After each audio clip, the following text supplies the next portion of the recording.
اپنے شوق سے حفظ کرتے تھے. انسان سے غلطی ہو جاتی ہے، رائے غلط ہو سکتی ہے.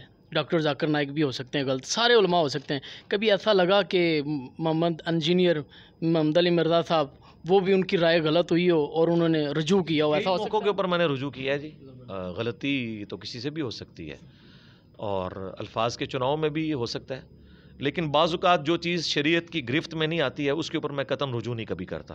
اس کی وجہ یہ ہے کہ اس سے پھر ایک فتنے کا دروازہ کھل جاتا ہے. ایک بندے نے غلطی کی نہیں ہے، صرف لوگوں کو خوش کرنے کے لیے اس غلطی کو مان لے کہ یار مجھ سے یہ غلط ہوا، تو نقصان یہ ہوگا کہ اس سے ایک دروازہ کھل جائے گا. اسی لیے میں نے پچھلے دنوں ایک ویڈیو ریکارڈ کروائی ہے انجینئر محمد علی مرزا اسٹوڈنٹس کی عدالت میں 3.5 گھنٹے کی. اس میں میں نے کہا ہے کہ آپ نے شرعی فتویٰ بیان کرنا ہے کہ میں اگر یہ بات کر رہا ہوں تو اس کے اوپر شرعی حکم کیا لگتا ہے. اگر شرعی حکم کوئی نہیں ہے تو آپ کی ذاتی پسند ناپسند کی وجہ سے مجھے آپ گرفت میں نہیں لا سکتے.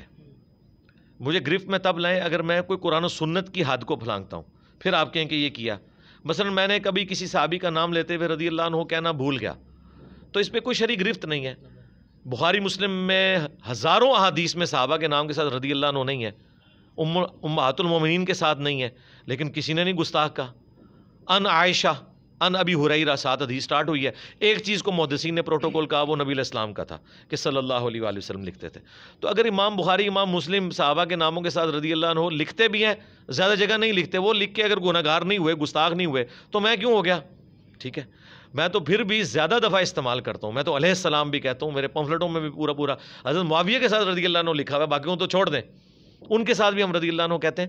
تو ہم سے شرعی اختلاف کوئی کرنا، میں نے رجوع کیا ہے. مثلا میں نے اس بات کے اوپر رجوع کیا کہ میں پہلے یہ موقف رکھتا تھا کہ مٹھی کے بعد داڑھی رکھنا بہتر ہے.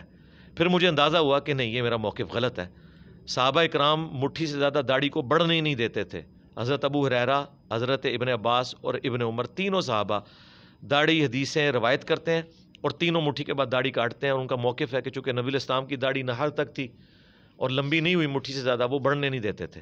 لیکن اگر کوئی مٹھی کے بعد رکھتا ہے اور وہ اتنی لمبی نہ ہو کہ وہ ٹوائلٹ میں جائے اور اس کو یوں کندھے پہ رکھنا پڑے، تو ہم جائز سمجھتے ہیں. لیکن اگر کوئی مٹھی کے بعد داڑھی کاٹتا ہے، ہم اسے زیادہ بہتر سمجھتے ہیں بجائے اس شخص کے کہ جس کی داڑھی لمبی ہے. پہلے ہم کہتے تھے جس کی لمبی ہے وہ بہتر ہے، لیکن بعد میں اس کے اوپر رجوع کیا. اور کئی ایسی چیزیں جس پہ میں نے آج تک رجوع نہیں کیا، حالانکہ جذبات کی روشنی میں میں وہ کام نہیں کرنا چاہتا، لیکن مجبوراً کرتا ہوں. مثلا حضرت معاویہ کو رضی اللہ عنہ کہنا میں آج تک کہہ رہا ہوں، آندہ بھی کہوں گا، دل نہیں مانتا، لیکن علم کی دلیل کی وجہ سے میں اس کے سامنے ڈھیر ہو جاتا ہوں کہ نہیں یار، اگر انہوں نے اپنے دور خلافت میں حضرت علی کی صحابیت کا احترام نہیں کیا، ہم کم از کم رسول اللہ کی نسبت کی وجہ سے ان کی صحابیت کا احترام کریں کہ باوجود اس کے کہ ان کے اعمال کی وجہ سے امت پوری کو نقصان ہوا، اہل بیت کو تکلیفیں اٹھانی پڑیں، چلیں ہم ان کے لیے دعائیہ کلمات رضی اللہ عنہ کہہ دیتے ہیں. یہ میری غلطی ہے جو شاید قبر تک میرے ساتھ جائے، جس پہ میرا رجوع بھی نہ آئے. بہت شکریہ آپ کا جی. نوجوان نسل کو کوئی میسج دے دیں مختصر سا. ایک ہی مختصر میسج ہے کہ مرنے سے پہلے اے مسلمان کر لے اس پہ غور، کتابوں کا خدا اور ہے، بابوں کا خدا اور. اگرچہ بابے بھی اسی خدا کو مانتے ہیں، لیکن انہوں نے آپ کو تعارف وہ نہیں کروایا جو آسمان سے نازل ہونے والی وہی قرآن و سنت میں ہے. تو آپ مہربانی کریں قرآن و سنت کو خود پڑھیں اور آپ یہ دیکھیں کہ دین وہ ہے جو آسمانوں سے نازل ہوا ہے. دین زمین میں کوئی بنا نہیں سکتا. زمین کا کوئی شخص اگر کوئی ایسا دین بیان کرتا ہے جو آسمان سے نازل نہیں ہوا، کتاب و سنت کے اندر موجود نہیں ہے، تو چاہے وہ نبی علیہ السلام کے دور کا انسان ہے یا آج کے دور کا انسان ہے یا قیامت تک آنے والا آخری انسان ہے، آپ اس کی بات کو جوتے کی نوک پہ رکھ کے پھینک دیں. اور اگر وہ من و ان ویسے ہے جیسے کتابوں میں موجود ہے، تو چاہے آج کے دور کا انسان ہے، چاہے نبی علیہ السلام کے دور کے انسان ہے یا قیامت کی صبح تک آنے والا انسان ہے، آپ اس کی بات کو لے لیں اللہ اور اس کے محبوب کی نسبت کی وجہ سے صلی اللہ علیہ وآلہ وسلم. آخری کویسچن یہ میں بھول گیا تھا معذرت کے ساتھ. بند مقام میں تبلیغ کا سلسلہ ابھی تک آپ کا جاری ہے بند مکان میں، تو کھلے میدانوں میں تبلیغ کب آغاز کریں گے آپ اوپنلی؟ دنیا کا کون سا میدان ہے جہاں پہ ہماری بات نہیں ہو رہی؟ دنیا کا کون سا گھر ہے، کون سی بیٹھک ہے اور کون سی مسجد ہے، کون سا گراؤنڈ ہے جدھر لوگ ہماری ویڈیوز لگا کے نہیں بیٹھے ہوئے؟ میرا خیال ہے ہم سے زیادہ تو کوئی اوپن ہی نہیں ہے. نہیں، اس بند کمرے کے علاوہ اوپنلی دوسرے علماء کی طرح دوسرے علماء بھی اب کوئی اوپنلی تو کوئی بھی نہیں آتا. میرا خیال ہے پاکستان میں تقی عثمانی صاحب نے کبھی کسی گراؤنڈ میں کوئی جلسہ نہیں کیا. دکھا دیں مجھے اگر کیا کسی نے. تقی عثمانی صاحب کے علاوہ اور بھی لوگ موجود ہیں. باقی تو جب ہم تو بڑوں کی بات کریں گے نا, چھوٹے بچوں کی تو بات ہم نے کرنی نہیں ہے نا.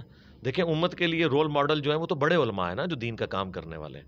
تو ان میں سے کون ہے جو اوپن آ کے کر رہا ہے؟ ٹھیک ہے, الیاس قادری صاحب کرتے تھے اوپن, اب وہ بھی ویڈیو لنک پہ چلے گئے ہیں. تو ضرورت نہیں ہے. اس کی وجہ یہ ہے کہ اصل مقصد لوگوں تک بات پہنچانا ہے. تو اس کنٹرول انوائرمنٹ میں جب آپ کو سیکیورٹی ایشوز بھی نہ ہوں, انوائرمنٹ بھی اچھی ہو, آپ ویڈیو میں اپنی چیزیں ریکارڈ کروا کے پبلک تک پہنچائیں. اس کی بجائے آپ گراؤنڈ میں کھڑے ہوں, سیکیورٹی ایشوز ہوں, لوگوں کو بھی مصیبت میں ڈالیں گرمی کے اندر, ان کا پسینے بھی چھوٹ رہے ہوں, ان کو آنے کی مشقت بھی اٹھانی پڑے.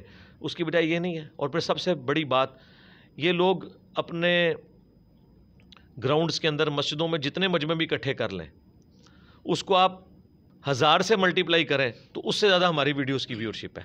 اینڈ رزلٹ تو یہ ہے نا. ہاں, ہم نے عام کھانا نا, پیڑ تو نہیں گننے, ٹھیک ہے نا. یہ ایک جمعہ پڑھا کے خوش ہو جاتے ہیں, یار جمعے میں کتنا بندہ ہوگا, 200, 250, 1000, 2000, 10,000. ہماری ویڈیو اپلوڈ ہوتی ہے تو 24 گھنٹے کے اندر 1 لاکھ کراس کر جاتی ہے الحمدللہ. تو ان کو تو 1 لاکھ مختلف لوگوں نے کبھی زندگی میں نہیں سنا ہوتا. ان کے جو 2-2.5 ہزار ہیں وہ ہر دفعہ وہی جمعہ پڑھنے آتے ہیں, ٹھیک ہے, اور وہ بھی اسی علاقے کے. ہمیں تو دنیا کی ہر جگہ سنا جا رہا ہے الحمدللہ. تو ہمیں کیا ضرورت ہے؟ حق کی بات منوانے کے لیے بڑی مشکلات بھی آتی ہیں. میرے علم میں ہے کہ سوشل میڈیا کے تھرو پتہ چلا تھا کہ آپ کے اوپر FIR کٹی تھی, آپ کو اریسٹ بھی کیا گیا تھا. کیا اس میں کوئی صداقت ہے اور کیوں کیا؟ ہوئے تھے واقعات, اس طرح کے واقعات پہلے بھی ہوئے, آندہ بھی ہوں گے. یہ کوئی اتنے اہم ہی نہیں کہ ہم اسے ڈسکس کریں. ہمارے تھوڑا سا نہیں, ضرورت نہیں ہے. دیکھیں اس سے بڑی ایکٹیویٹی تو ہمارے ساتھ یہ ہوئی ہے نا کہ مرڈر اٹیمپٹ ہوئی ہیں 2 دفعہ. ہاں جی, تو FIR تو بڑی چھوٹی چیز ہے. تو FIR تو اس کے بعد بھی کافی ہوئی, FIA میں بھی خود بخود ہی فارغ ہو گئی, ختم ہو گئی وقت کے ساتھ. یہ کوئی اہمیت نہیں ہے. ہمارا ٹائم اس سے زیادہ قیمتی ہے کہ ہم اسے ڈسکس کریں. اتنے مہمان آتے ہیں, لاکھوں روپیہ خرچ کرتے ہیں, فری کتابیں دیتے ہیں, لٹریچر دیتے ہیں آپ, تو آپ کا سورس آف انکم کیا ہے ویسے؟ سورس آف انکم یہ ہے کہ میں نماز پڑھتا ہوں, اس کے بعد مصلی اٹھاتا ہوں, اس کے نیچے دیکھتا ہوں تو سونا ہی سونا, اور وہ ڈلی ایک نکال کے میں دیتا ہوں, عثمان بھائی جا کے بیچتے ہیں اور ہم یہ معاملات چلاتے ہیں. اور اگر کوئی کہتا ہے یہ جھوٹ بول رہا ہے تو پھر مانیں کہ آپ کے بزرگ بھی جھوٹ بولتے رہے ہیں, اوپر دیکھا تو سونا. جب تک آپ یہ جھوٹ نہیں مانتے اس وقت تک مانتے نہیں ہیں. چلے ہم مان لیتے ہیں کہ بزرگ بڑے جھوٹ بولتے تھے, لیکن اب کیا سورس ماننے سے نہیں ہوگا نا. سورس آف انکم آپ پبلکلی پوچھ رہے ہیں نا, تو پبلکلی تو میں تبھی بتاؤں گا نا جب یہ اپنے بزرگوں کا جھوٹ مانیں گے. جب تک یہ نہیں مانتے, میں نے تو کئی دفعہ بتایا کہ ہمارا یہاں پہ جتنی بھی چیزیں وہ لوگوں نے ذمہ داری کے طور پہ اٹھائی ہوئی ہیں.